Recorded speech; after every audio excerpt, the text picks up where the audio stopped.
नमस्कार दोस्तों, आप सभी का स्वागत है हमारे इस वस्तु सागर यूट्यूब चैनल पर। अगर आप प्राचीन रहस्यमयी बातों को जानना चाहते हैं तो हमारे इस चैनल को जरूर सब्सक्राइब करें। मित्रों, एक समय की बात है जब देवर्षि नारद नारायण नारायण का जाप करते हुए वैकुंठ में आते हैं। उस समय भगवान श्री हरि विष्णु और माता लक्ष्मी शेष शैया पर विश्राम कर रहे थे।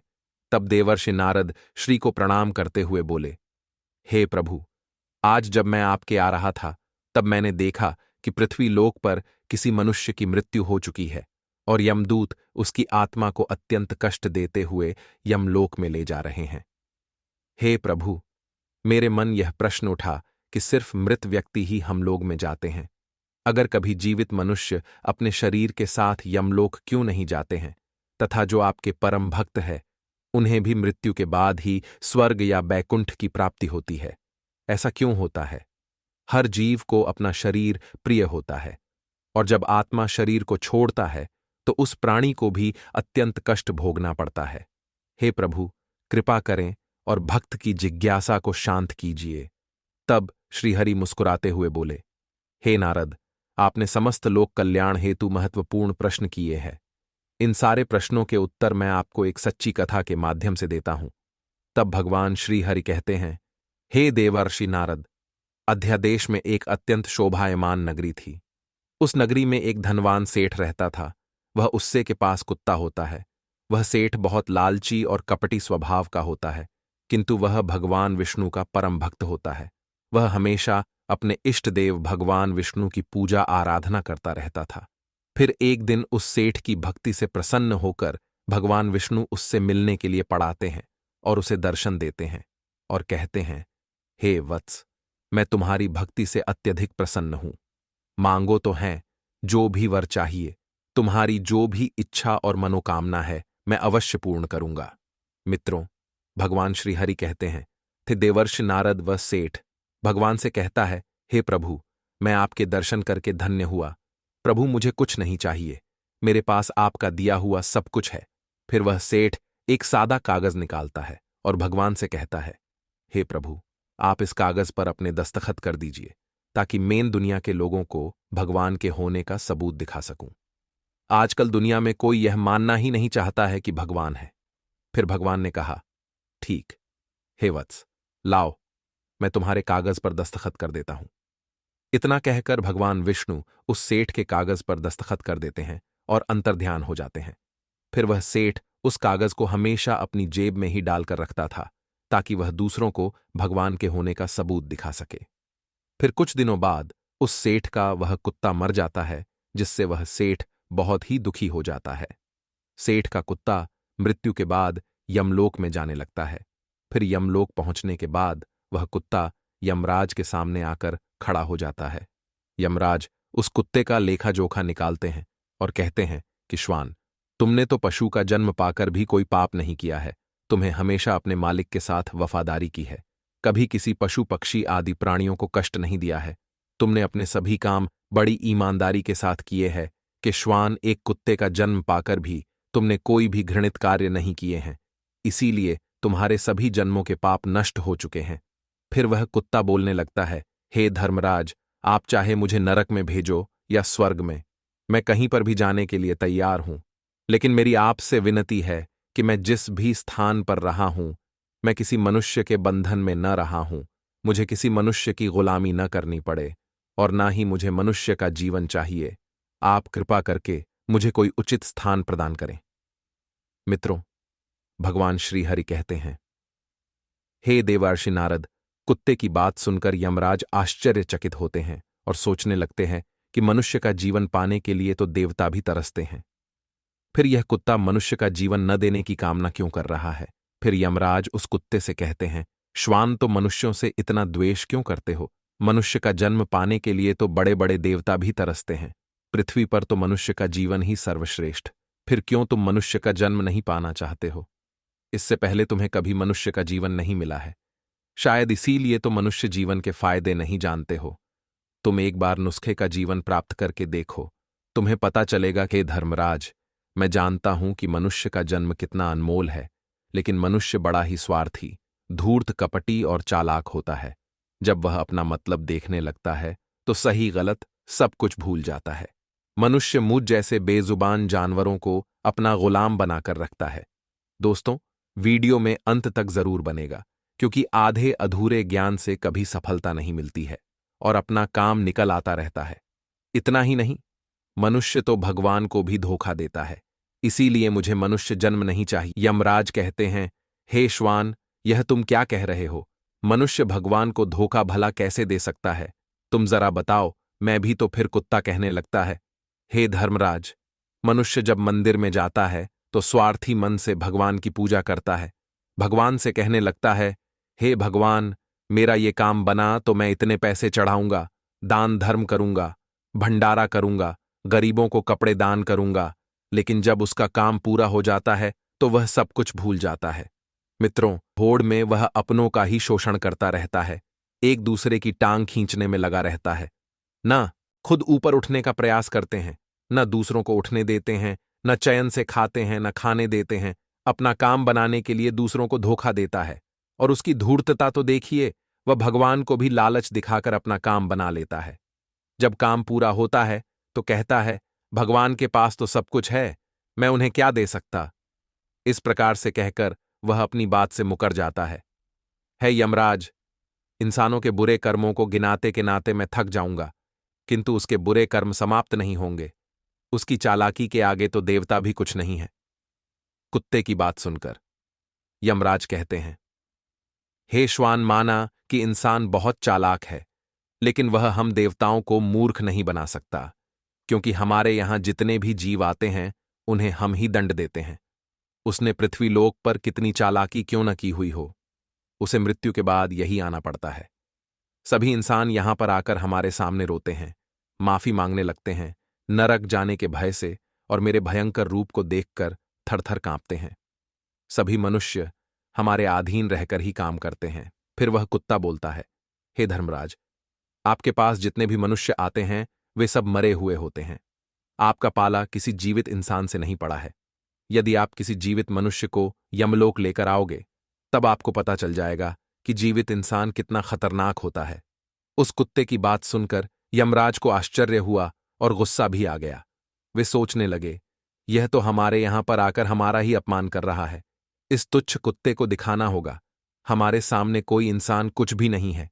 इन इंसानों की चालाकी हमारे सामने नहीं चल सकती। यमराज अपने दूतों को बुलाते हैं और कहते हैं, हे दूतों, जाओ और इस कुत्ते के मालिक को जीवित ही उठाकर यमलोक लेकर आ जाओ।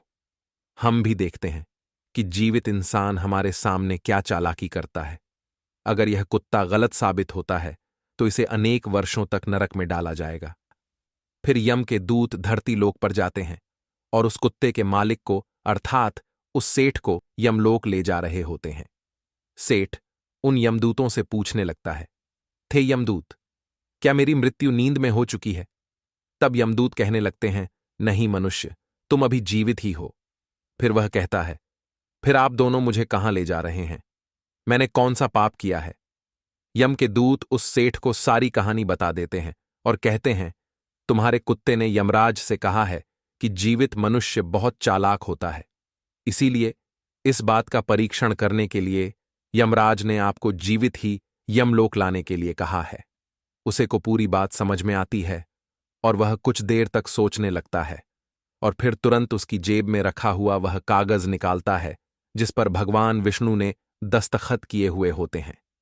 वह उस कागज पर कुछ लिख देता है और फिर से कागज को अपनी जेब में रख लेता है।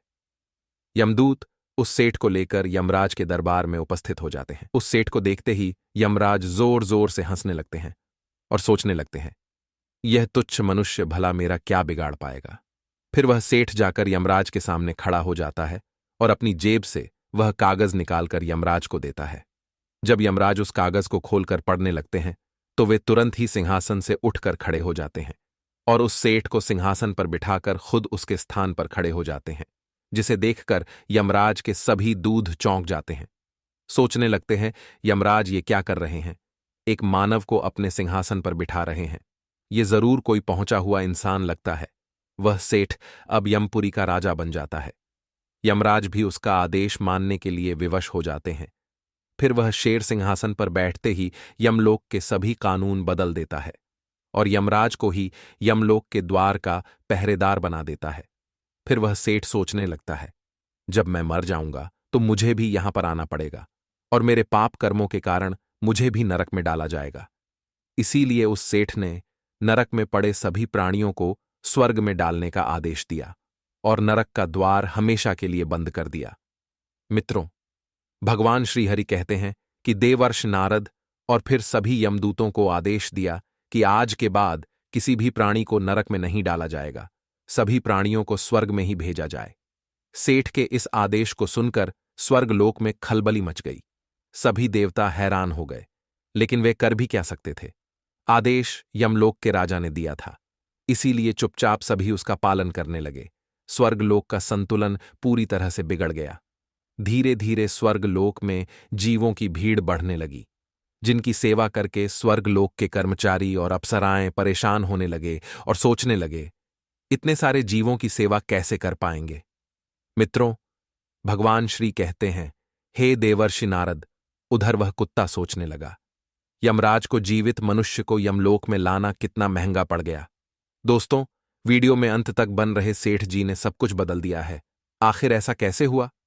फिर वह कुत्ता अपने सिर के पास गया और पूछने लगा, सेठ जी, आपने यह सब कैसे किया? अब तो आप यमलोक के राजा बन गए हैं। अब मैं सारे जीवन आपका दास बनकर रहूंगा। कृपया आप मुझे बताइए कि आपने यह सब कैसे किया। तब उस सेठ ने धीरे से उस कुत्ते के कान में कहा, जब मुझे पता चला कि मुझे जीवित ही यमलोक ले जाया जा रहा है, तो मैंने भगवान विष्णु के दस्तखत किए हुए कागज पर लिख दिया कि जिस जीवित मनुष्य को यमराज यमलोक बुला रहे हैं, उसे यमलोक का राजा बना दिया जाए। यही मेरा आदेश है। उस कागज पर भगवान विष्णु के दस्तखत देखकर यमराज को लगा कि यह भगवान विष्णु का ही आदेश है, तो उन्होंने बिना विचार किए हैं मुझे यमलोक का राजा बना दिया। सेठ की बात सुनकर वह कुत्ता बहुत खुश हुआ और सोचने लगा, इंसानी दिमाग चाहे जहां भी रहे, खुराफात तो करेगा ही। इधर यमलोक का ऐसा हाल देखकर सभी देवता भगवान विष्णु से मिलने के लिए बैकुंठ चले गए और उन्हें सारी बात बता दी। देवताओं की सहायता करने के लिए भगवान विष्णु तुरंत ही यमपुरी में आ गए, तो उन्होंने देखा कि यमराज यमलोक के द्वार पर पहरा दे रहे हैं। फिर यमराज के सिंहासन पर कौन बैठा है? भगवान विष्णु को देखते ही यमराज उनसे प्रार्थना करने लगे और कहने लगे, हे प्रभु, आपकी यह लीला बड़ी ही विचित्र है। धरती के एक साधारण मनुष्य को आपने यमलोक का राजा बना दिया और मुझे पहरेदार भगवान विष्णु यमराज से कहते हैं, हे धर्मराज, कि मैंने नहीं किया है। यह तो मनुष्य के चालक दिमाग का कमाल है। यदि तुम जीवित मनुष्य को यमलोक लेकर आओगे तो यही होगा। इसीलिए मैंने मृत्यु के बाद ही मनुष्य को यमलोक लाने का आदेश दिया था, ताकि मनुष्य के सभी दोष और स्वभाव शरीर के साथ नष्ट हो जाएं और केवल उसकी आत्मा ही यमलोक में प्रस्थान करें। किंतु आप एक जीते जागते मनुष्य को ही यमलोक उठाकर लेकर आए। यमराज से इतना कहकर भगवान विष्णु आगे बढ़े। फिर जब उस सेठ ने भगवान विष्णु को आते हुए देखा, तो वह तुरंत यमराज के सिंहासन से उठकर खड़ा हो गया और बोलने लगा, हे प्रभु, मुझे क्षमा करो। मैंने अपने कुत्ते को नरक में जाने से बचाने के लिए और मनुष्य की बुद्धि का बल दिखाने के लिए ही ऐसा किया। मैं आपके द्वारा दिए गए वरदान का दुरुपयोग नहीं करना चाहता था। हे प्रभु, मैं आपके दर्शन करके धन्य हो गया। अब मुझे किसी चीज की अभिलाषा नहीं है। फिर भगवान विष्णु मुस्कुराए और उन्होंने उस सेठ को क्षमा कर दिया। फिर वह सेठ धरती लोक पर लौट गया। यमराज को फिर से यमलोक की गद्दी पर बिठा दिया और वे भी वैकुंठ लोक लौट गए। यमराज फिर से अपने सिंहासन पर बैठ गए। मित्रों, भगवान श्री हरि कहते हैं, हे देवर्षि नारद। तब कुत्ता यमराज से कहने लगा, हे धर्मराज, देखिए, आपने जीवित मनुष्य की चालाकी, एक जीवित मनुष्य क्या क्या कर सकता है। इसीलिए मैं मनुष्य नहीं बनना चाहता। मनुष्य जब स्वार्थी बन जाता है तो वह अंधा हो जाता है। उसे दोस्त परिवार दिखना बंद हो जाते हैं। लालच में वह धर्म को भी भुला देता है और अनिष्ट कार्य करने लगता है। जब तक वह शासन अनुसार कम करता है तभी तक सुखी रहता है, और जब धर्म से विमुख हो जाता है तो क्लेश और बीमारियां उसे घेर लेती हैं और उसका पतन हो जाता है।